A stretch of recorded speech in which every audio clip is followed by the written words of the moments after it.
off Chris Megan fishing along the Elizabeth Islands. Oh, no way.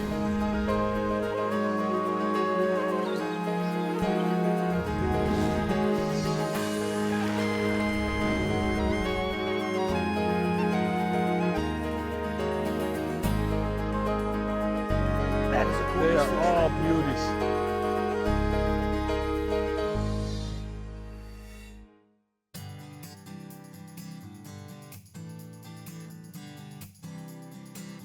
For more than 100 years, the Cape Cod Canal has provided safe passage for ships traveling between Boston and New York.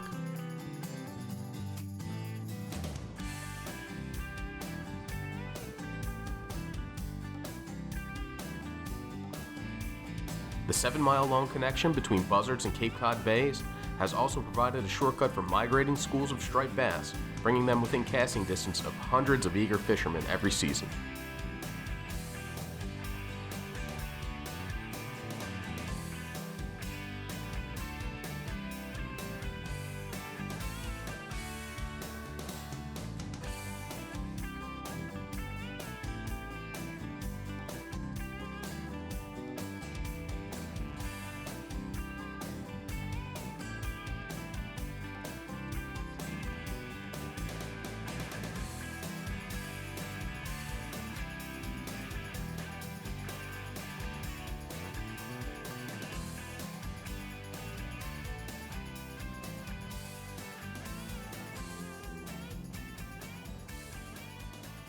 Right in front of us.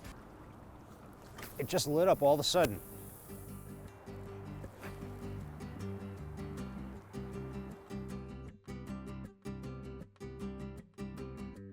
Here you go, Ed. Pencil, Ed? Yeah, it's a loaded cordell. My favorite.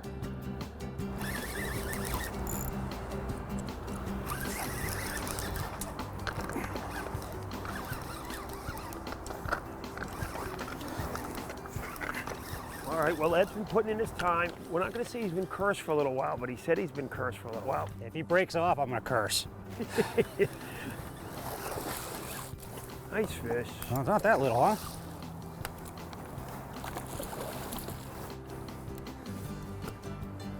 There you go, Ed. Curse is broken, buddy. Stink is off. Ed just picked up one. A little loaded, huh? Oh, yeah. Baby, it's loaded. Do about 4 ounces. Well, you can throw that, huh? Exactly. Cheats the wind. Do that. Nice thing about the weight is you can fish the whole water column with it.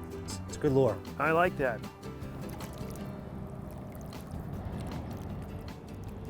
That's wild. Like you get a pusher fish like that, all of a sudden it's just dead nothing, and then all of a sudden you get a pusher fish, and it's on. The bait pushed through. There was a couple of ospreys that came in. One of them whacked the fish right in front of us, and then it wasn't long before 2 of the guys hooked up next to us. When I was fishing down below, at the bottom of my feet and Ed's feet, you can see these little tinker mackerels zipping by. So anything in this color right in here, the SP minnow or the loaded bomber, excellent duplication of what we've been seeing swimming by our feed. We also saw an osprey pick off one of these, almost that exact same size right there. So that's a good indication that we're fishing the right lures. Just been a little slow this morning so far, but that's a canal. It'll be slow, and then all of a sudden you'll get half these people will push on to work at around 7 o'clock, 7:30, and the next thing you know, it can light up. Or it can be dead and pick up later in the afternoon. It's one beauty behind the canal. So many different spots, so many different locations. Ed, what is he doing? He's putting on a little clinic.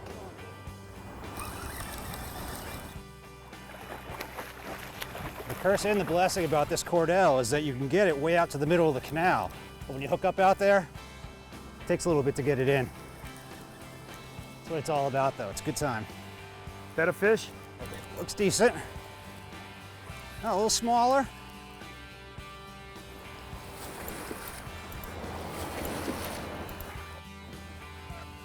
Felt bigger out there in the current.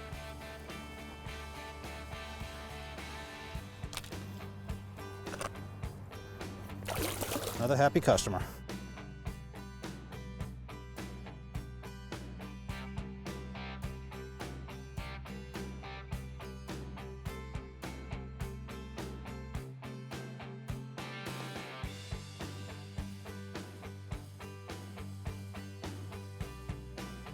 As the morning bite winds down, it's time for the fishermen to grab a bite of their own. Leo's Restaurant, located just down the road from the iconic Red Top Sporting Goods, is a favorite breakfast joint of canal regulars.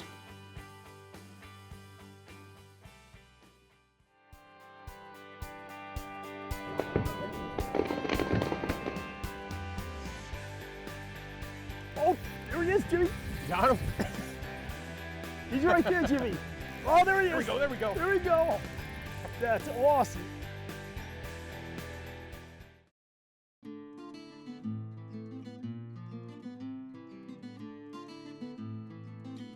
A canal between Buzzards Bay and Cape Cod Bay was first proposed by Miles Standish in the 1620s. He was seeking an easier route between the Plymouth colony and the Uptuxet trading post. A century later, George Washington furthered the idea of a canal as a means to protect his fleet during the Revolutionary War. Washington sent Thomas Mackin, an engineer with the Continental Army, to survey the area. Mackin did, and recommended that a canal be built. More surveys and feasibility studies took place over the next century. Though some groups and individuals were granted charters and began construction, all either ran out of money or were overwhelmed by the enormity of the project. Meanwhile, the shipwreck toll around Cape Cod continued to rise. In the 1880s, a shipwreck occurred in the Cape's waters once every 2 weeks. It wasn't until 1904, when August Belmont bought the Boston, Cape Cod, and New York Canal Company, that the project started to truly advance. Construction began in June 1909, when Belmont vowed not to desert the task until the last shovelful had been dug. 5 years later, on July 4th, 1914, the project was completed and the waters of Cape Cod Bay and Buzzards Bay met for the first time.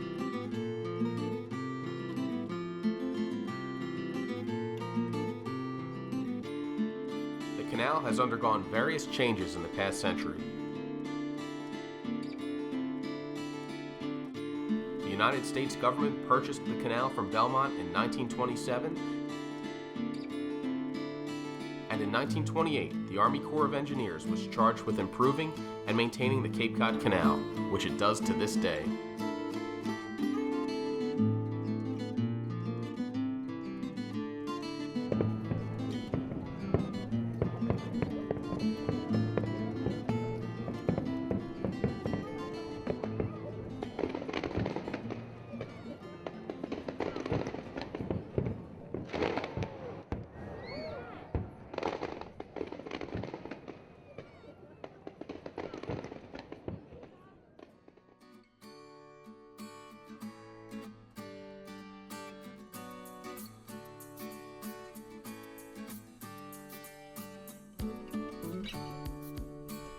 Growing up fishing the Jersey coast and then coming up here, geez, what now, 8, 10 years ago, how does a canal compare to fishing the Jersey shore? Because the techniques are completely and utterly different. There's nothing like this anywhere else in the Northeast. I mean, up here you're using plugs that may weigh as much as 4 or 5 ounces, jigs that could weigh as much as 6 ounces. So you're using really heavy duty tackle. I mean, this spinning reel I'm using here is, I could go out and catch a bluefin tuna on it. That's just the kind of equipment you need to use because you've got big fish, really big heavy currents, and you're fishing really big plugs. You find that when you're out here, you kind of wait for breaking fish and then throw on top, or you just false casting the whole time? It's not a bad idea to hold your cast and wait to see one in front of you, but on other days, you know, you could come here not see a single breaking fish. You make that one blind cast and the big one comes up and hits it. So I like to keep a lure in the water. All right, Jimmy, time to switch over.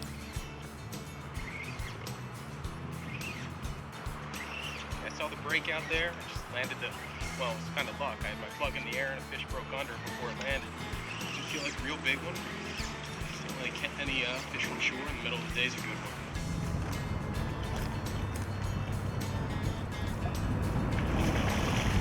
Thanks, Jimmy. Jimmy, I don't fish the canal often, but I know one of the things that I've learned from the time that I've fished down here, breaking tide at sunset, breaking tide at sunrise. Chris, around the new and full moons, you have what's called breaking tides in the canal, and that's when you have a current change from west moving tide to an east moving tide that's right at daybreak. And that since it coincides with the moons, you also have very big, very strong tides at that time. And what happens is it traps a lot of bait fish in here and makes it really easy for the stripers to come in and just gorge on mackerel or bunker or herring, whatever happens to be the bait fish of the day.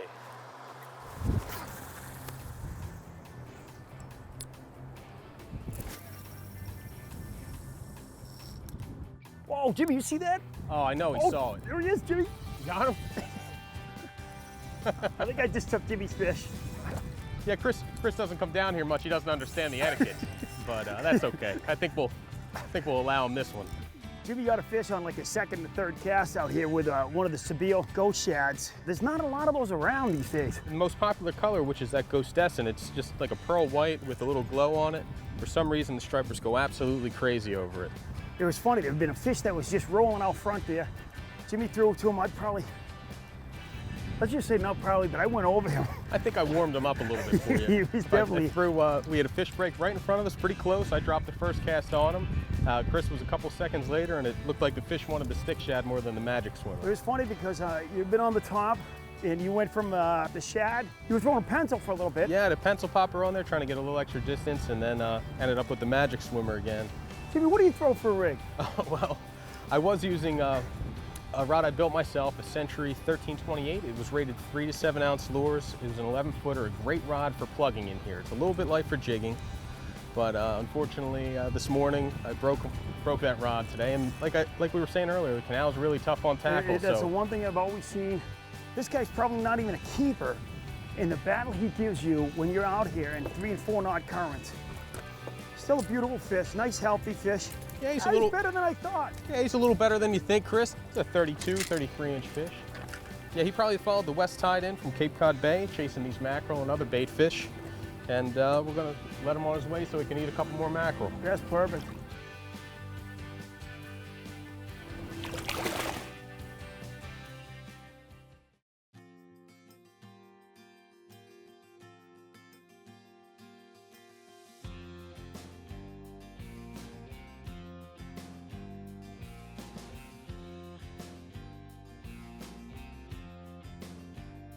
In addition to the stripers, fishermen can see a variety of wildlife at the Cape Cod Canal, from seabirds and ospreys above to mink scurrying along the banks. Larger animals like seals and even whales have been known to swim through the canal as well. Guys, we're behind the canal. We may have a little weather moving in, but what's nice, we got our bikes with us right here. If we have to make a run to the truck, we're not even a mile away. You know, today we're fishing the Cape Cod side. The mainland's always been hot. It should be the ideal setup when you're fishing the canal. I imagine the minimum is 9, maximum 12. A lot of these fish are way out there, so you want a rod that's at least 10 or 11 feet that's going to be able to cast a long way. I mean, we're seeing a lot of fish, even with our equipment, that we can't reach. So you want a 10 or 11 foot rod, something that's going to be able to throw at least 6 ounces. And if you're going to be fishing jigs on the bottom, you want something that's rated up to 8. And you need those rods with a lot of backbone, not just to throw these big lures, but to stop these stripers in this current. This current could be 4 knots. And with a bass with that kind of current at their back, you just won't stop them with lighter gear.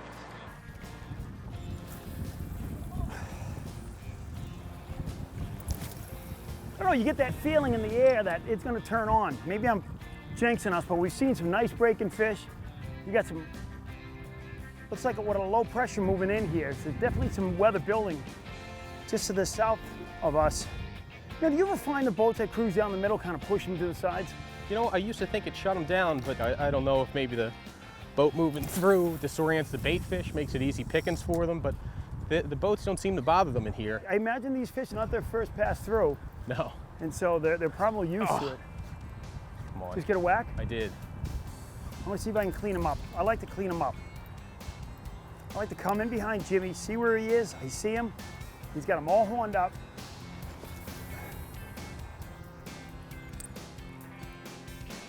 There he is. Oh, yeah, Daddy. Oh, just a little tappy. I mean, he's not on there tight. There he is. God, I love this stick shad. Sebile stick shad from Pure Fishing. Jimmy had this guy horned up. He was literally, he came right out of the water on that pencil.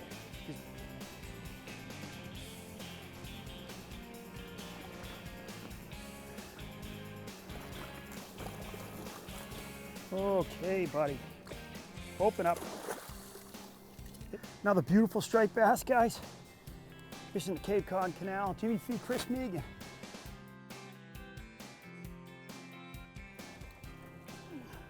This guy's ready to go.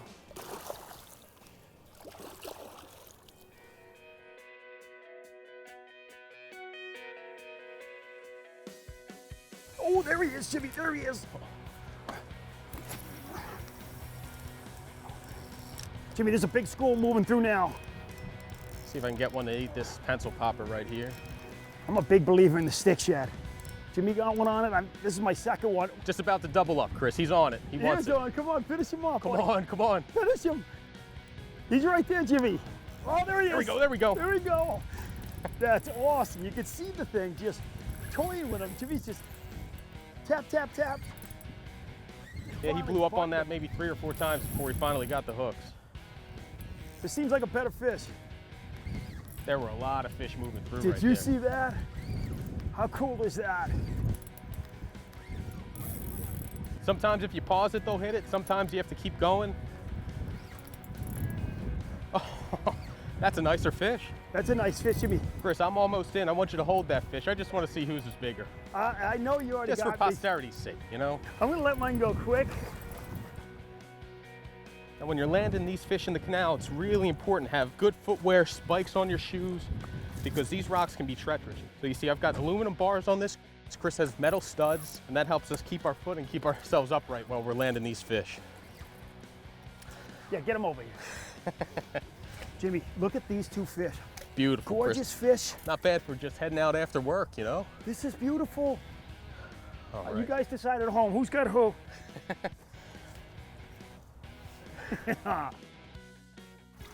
Look at him, how fresh he is. He's already gone. Boy, Jimmy, how much fun is this? We left the office just about 5 o'clock. Half an hour ride for us. We get in here, take the bikes down, tailwind behind us on the way down. Everything's working out. It's beautiful, Chris. Not many places you can come after work and catch striped bass like that before dinner. And that could have been dinner right there. Those are actually great size to eat, guys. Those are probably 34 inches, give or take. You know, we're gonna get back at them. We got tails flipping around. Hang with us, guys. We're gonna get back on these fish.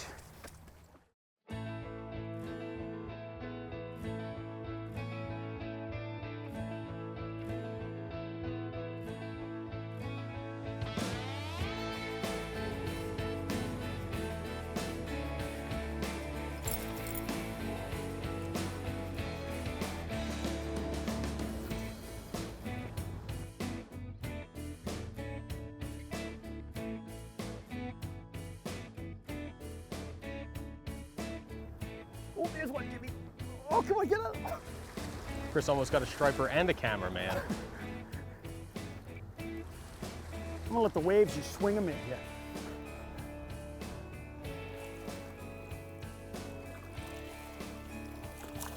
All right, though. Little cooler. It's all right, though. Still a fish.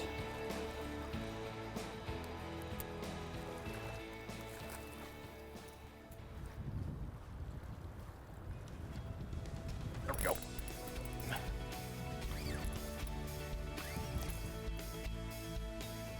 You tight? Yeah. Yeah, so I've been switching back and forth between a few plugs. It seems like as long as you're getting it in front of the striper, they're going to hit it. They're really aggressive right now chasing the mackerel. This one happened to be on a stick shad. The right footwear is essential here.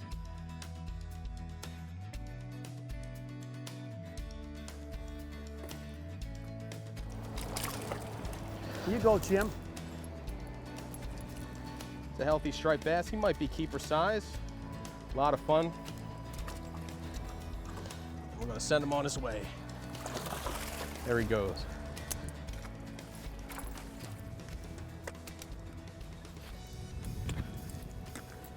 Right now, early August, and 7:10, the sun's just starting to set down over the mainland.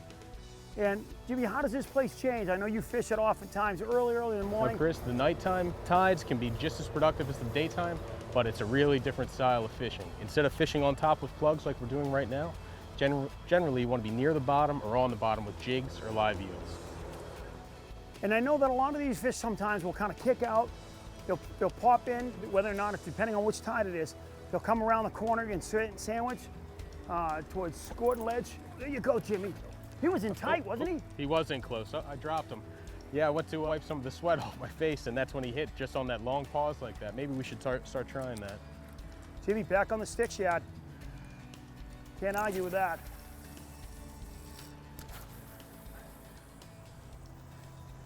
Yeah, we've had two kind of different approaches today. Neither one's right or wrong. I've been switching lures pretty quickly. Chris, you've been sticking with the stick shad, and I think we probably have caught the same amount of fish. I think right now it's like we've all gotten some nice fish in. Probably have 6 fish between us, all healthy fish. A couple of them there are real thick.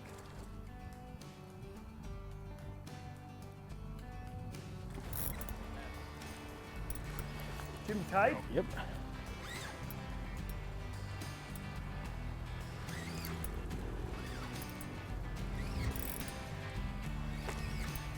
Jimmy goes up 4-3. Shoots, he scores.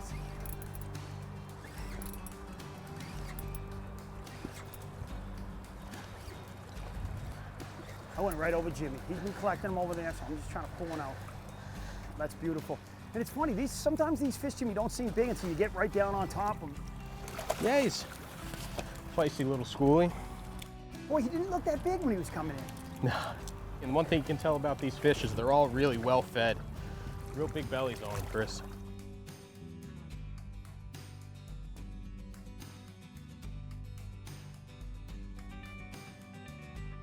Jimmy, I tell you, that was the best call in the world, getting out here. We left the office at 5 o'clock, came out here, fished maybe an hour and a half, and we did really well for ourselves. What a great afternoon, Chris. But right now, the sun's going down, tide's dying, seems like the fishing slowed off. I think it's a good time to get on the bikes and head on home. We got the wind in front of us, and we're gonna head out, guys. If you'd like to learn more about today's show, log on to onthewater.com. From Jimmy Fee, Chris Megan, thanks for tuning in.